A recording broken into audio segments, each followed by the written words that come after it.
নমঃ শিৱায়। নমস্কাৰ প্ৰিয় বন্ধু বান্ধৱীসকল, আশা কৰোঁ আপোনালোক আটায়ে ভালে আছে, কুশলে আছে, নিজৰ নিজৰ লাইফত হেপী আছে, বিন্দাছ আছে। ময়ো ভালে আছোঁ।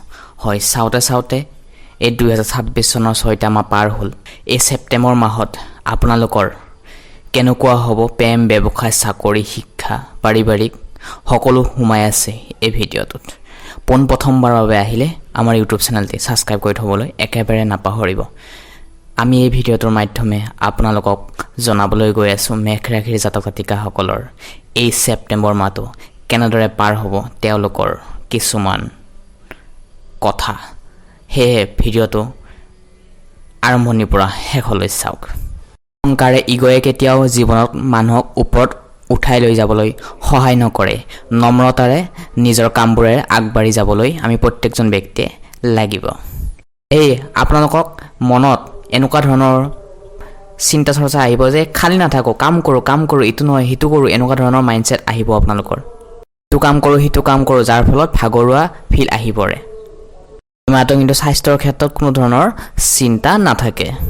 17 ছেপ্টেম্বৰৰ পাছত কিন্তু আপোনালোকে বেছি তেল দিয়া খাদ্যৰ পৰা দূৰত থাকিব, এভইড কৰিব লাগিব। তেলোৱা খাদ্য, ফাষ্টফুডে হওক বা বেছি মছলা, তেল দিয়া, মছলা দিয়া খাদ্য খোৱাৰ পৰা এভইড কৰিব লাগিব। এতিয়া আমি আগলৈ জানি লওঁ ষ্টাডিৰ ক্ষেত্ৰত কেনেকুৱা হ'ব, মানে শিক্ষাৰ ক্ষেত্ৰত। পঞ্চম স্থানত সূৰ্য বুধ বহি আছে, যাৰ ফলত পঢ়া শুনাৰ ক্ষেত্ৰত বহুত ভাল। সূৰ্য আপোনাৰ ঘৰতে আছে, তো 16 তাৰিখলৈকে আছে। যিকোনো ধৰণৰ আপোনালোকে ডাঙৰ সিদ্ধান্ত ল'ব বিচাৰে, এডমিশ্যনৰ ক্ষেত্ৰত ডাঙৰ চিন্তা চৰ্চা লৈ আগবাঢ়ি যাব বিচাৰে বা নতুন জইনিং কৰিব বিচাৰে, কম্পিউটাৰ ক্লাছে হওক বা এডমিশ্যন হওক, নতুনৰ ক্ষেত্ৰত ডাঙৰ কিবা এটা কৰিব বিচাৰে আপুনি পঢ়া শুনা কৰি কেনে, কিন্তু এই 17 ছেপ্টেম্বৰ আগতে কৰি ল'ব। কিন্তু 17 তাৰিখৰ আগতে আপোনালোকে ডিচিশ্যনটো লৈ লওক আৰু এডমিশ্যন কৰি লওক। ইয়ালৈ সূৰ্য এই পঞ্চম স্থানত আছে, বহুতে ষ্ট্ৰং হয় পঞ্চম স্থান। সেয়েহে ডিচিশ্যন লৈ আপোনালোকে এডমিশ্যন কৰি লওক। যদি আপোনালোকৰ আহিবলগীয়া এক্সাম আহি আছে তেতিয়াহ'লে বহুতেই ভাল। 17 ছেপ্টেম্বৰ আগত যদি আপোনালোকৰ এক্সাম আহি আছে বহুতেই ভাল হ'ব। কিন্তু গভাৰ্ণমেণ্ট এক্সাম, যিকোনো ধৰণৰ এক্সাম, প্ৰাইভেট কোম্পানীত হওক, ইণ্টাৰভিউ হওক, বহুতেই ভাল হ'ব। কিন্তু আপোনালোকে যদি বাহিৰতো যাব বিচাৰে পঢ়া শুনাৰ ক্ষেত্ৰত তেনেহ'লে যাওক 17 ছেপ্টেম্বৰ আগতে। প্ৰিয় দৰ্শক, এইখিনিতে জনাওঁ যে আপোনাৰ ৰাশি মেঘ হয় নিশ্চয়। সেয়েহে মেঘ ৰাশিৰ সম্পূৰ্ণ জীৱন বিশ্লেষণ জন্মৰ পৰা মৃত্যুলৈ আমি ইতিমধ্যে আমাৰ ইউটিউব চেনেল প্লেলিষ্ট বনাই দিছোঁ, তাতে গৈ আপোনালোকে চাব পাৰে। ভিডিঅ'টো পোনপ্ৰথমবাৰৰ বাবে আহিলে চেনেলটো ছাবস্ক্ৰাইব কৰি থ'বলৈ একেবাৰে নাপাহৰিব আৰু কেতিয়াও আধৰুৱা কাম নকৰিব, বেল আইকনটো দবাই দিব। এতিয়া আমি জানো আহকচোন লাভ ৰিলেশ্যনশ্বিপৰ ক্ষেত্ৰত কেনেকুৱা হ'ব। হয়, প্ৰেম বিবাহৰ ক্ষেত্ৰত পঞ্চম ঘৰত বুধ আছে, ৰাহু আছে আৰু সূৰ্যও আছে।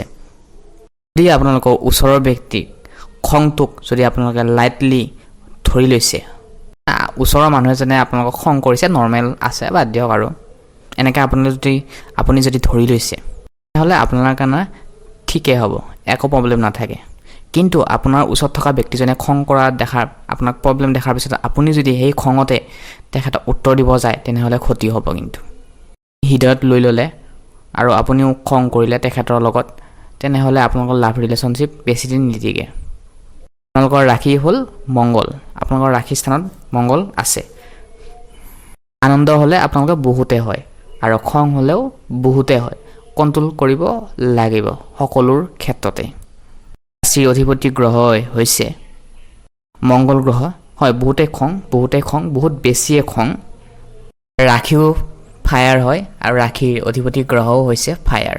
হয়, খংটো আপোনালোকৰ বহুত বেছিয়ে, সকলো ক্ষেত্ৰতে মানে বহুত স্পীড, জল্দি খং উঠি যাব, জল্দি কামটো কৰিব লাগে, এক্সাইটমেণ্ট লেভেলো বেছি হৈ যায়, যাৰ ফলত আপোনালোকৰ লাভ ৰিলেশ্যনশ্বিপৰ ক্ষেত্ৰত এই মাহটো প্ৰব্লেম আহিব পাৰে। ৰিলেশ্যনশ্বিপৰ ক্ষেত্ৰত এই 2-3 দিন, এসপ্তাহ অলপ কথা বতৰাৰ ক্ষেত্ৰত দূৰত্ব বাঢ়িব পাৰে। সেয়েহে আপোনাৰ নিজৰ হাজবেণ্ডে হওক বা ৱাইফে হওক বা নিজৰ গাৰ্লফ্ৰেণ্ডে হওক অলপমান কেয়াৰ কৰিব, খংটো অলপ কণ্ট্ৰল কৰিব। খং উঠিলে মাটিৰ তলৰ ফালে চাব। খংটো নিয়ন্ত্ৰণ কৰাটোৱে খুব বেছি ভাল আপোনাৰ কাৰণে। জানো আহকচোন বৈবাহিক জীৱন কেনেকুৱা হয় হাজবেণ্ড ৱাইফৰ মাজত এই মাতো ভিডিঅ'টো এতিয়ালৈ যদি চাই আছে লাইক এটা কৰি দিয়ক ভিডিঅ'টোৰ লাষ্ট ভাগত আমি জনাম বিশেষ টিপছ সেয়েহে শেষলৈ চাওক মেৰিড লাইফ বৈবাহিক জীৱন বহুতেই ভাল এই মাতো যদি প্ৰব্লেম আছিল সমস্যা আছিল এই মাতোৱে হৈছে আপোনালোকৰ ভাল কৰাৰ বিশেষ সুযোগ লাইফ পাৰ্টনাৰৰ লগত প্লানিং কৰি আছে কিবা আপোনাৰ ফিউচাৰক লৈ বা প্ৰেজেণ্টক লৈ it is very nice for you so' বহুতেই ভাল শুক্ৰ সপ্তম ঘৰত বহি আছে যাৰ ফলত বৈবাহিক জীৱন খুবেই ভাল এই মাতো জীৱনত দুখ কষ্ট প্ৰত্যেকটো মানুহৰ লগতে থাকে কম বেছি পৰিমাণে সেয়েহে আপুনি নিজৰ ফেমিলিৰ পৰা যিখিনি দুখ কষ্ট পাই আছে নিজৰ লাইফ পাৰ্টনাৰৰ পৰা যিখিনি দুখ কষ্ট পাই আছে সেইটো সদায় চিৰযুগমীয়া নহয় সময় সদায় সলনি হয় যাৰ লগে লগে আমাৰ শৰীৰ মনো সলনি হয় কেৱল ধৈৰ্য হয় প্ৰিয় দৰ্শক আপুনি যদি মেঘ ৰাশিৰ জাতক জাতিকা হয় নিজৰ পৰিয়ালৰ মাজত নিজৰ হাজবেণ্ড ৱাইফৰ মাজত মা দেউতাৰ মাজত কেতিয়াবা তৰ্ক বিতৰ্ক ঘাট প্ৰতিঘাতৰ মাজেৰে জীৱনটো পাৰ হয় প্ৰত্যেকটো ক্ষেত্ৰতে খেলাই হৈছে গ্ৰহ নক্ষত্ৰৰ সেয়েহে আমি বিশ্বাস কৰোঁ যে আপুনি বহুত কষ্ট কৰি আছে হয় আপোনাৰ যিটো নিজৰ সম্পত্তিও মানুহে কাঢ়ি লৈ গৈছে কিছুমানৰ ক্ষেত্ৰত আপুনি হাৰিছে কিন্তু নিজৰ দমত আপুনি যিখিনি কৰিছে সেইটোৱে চেলুট আপুনি নিজে নিজৰ ব্ৰেণ্ড বনাবলৈ চেষ্টা কৰি আছে সেইটোৱে চেলুট হয় আপুনি মা দেউতাৰ কেয়াৰ লোৱাটো খুবেই অত্যন্ত জৰুৰী মা দেউতাক আপুনি কেয়াৰ লৈ আছে মানিছোঁ কিন্তু আপোনাৰ চিন্তা চৰ্চাৰে আপুনি এটা ডিচিশ্যন নল'ব মা দেউতাৰ কথাৰ মতে আপুনি ডিচিশ্যন লওক কাৰণ মা আপুনি মানে মা মানে সেয়েহে মাৰ ডিচিশ্যন লৈ ডিছকাছ কৰি আগুৱাই যাওক জানো আহকচোন সকলোতকৈ গুৰুত্বপূৰ্ণ খবৰ ভাগ্য আৰু আপোনালোকৰ কেৰিয়াৰ বেপাৰ ব্যৱসায় কেনেকুৱা যাব 9 নম্বৰ ঘৰত ভাগ্য আৰু 10 নম্বৰ ঘৰত কেৰিয়াৰৰ ক্ষেত্ৰত বৃহস্পতি কেনেকুৱা হ'ব এই মকা সুযোগ কেতিয়াও নাহে আকৌ পিছত কেতিয়া আহিব 12 বছৰৰ পাছত হয় এই ছেপ্টেম্বৰ মাহত আপোনালোকৰ ভাগ্য সলনি হ'বলৈ গৈ আছে এইখিনিও সময় আছে আপোনালোকৰ আগত সেয়েহে নতুন চিন্তা চৰ্চা কৰক নতুন ডাঙৰ পৰিকল্পনা লওক ডাঙৰ চিন্তা চৰ্চা কৰক বৃহস্পতিৰ শুভ দৃষ্টি আছে যাৰ ফলত এই মাহটোতে আপোনালোকৰ ভাগ্য সলনি হ'ব সেয়ে ডাঙৰ চিন্তা চৰ্চালৈ কাম কৰক ব্যৱসায় কৰক বৃহস্পতিৰ শুভ দৃষ্টি হৈ আছে ডাঙৰ পৰিকল্পনা লৈ ডাঙৰ কাম কৰক যিসকলে ইউটিউবাৰ আছে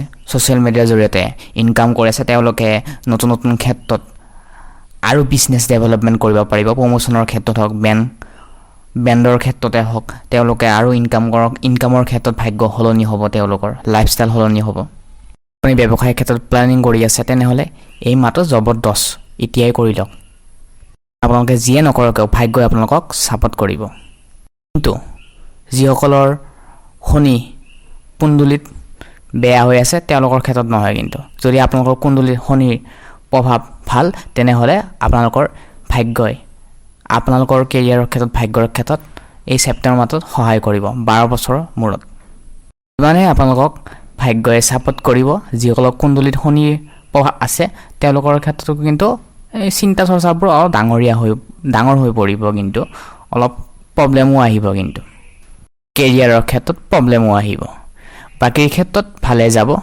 প্ৰিয় দৰ্শক ভিডিঅ'টো ভাল লাগিলে লাইক এটা কৰি চেনেলটো ছাবস্ক্ৰাইব কৰি থ'বলৈ একেবাৰে নাপাহৰিব কাৰণ আমি মাহেকীয়া ৰাশিফল আগতীয়াকৈ এই চেনেলৰ জৰিয়তে প্ৰস্তুত কৰোঁ তেনেহ'লে পুনৰ লগ পোৱাৰ আশাৰে আজি এই গুৰুত্বপূৰ্ণ ভিডিঅ'টোৰ পৰা বিদায় মাগিছোঁ ধন্যবাদ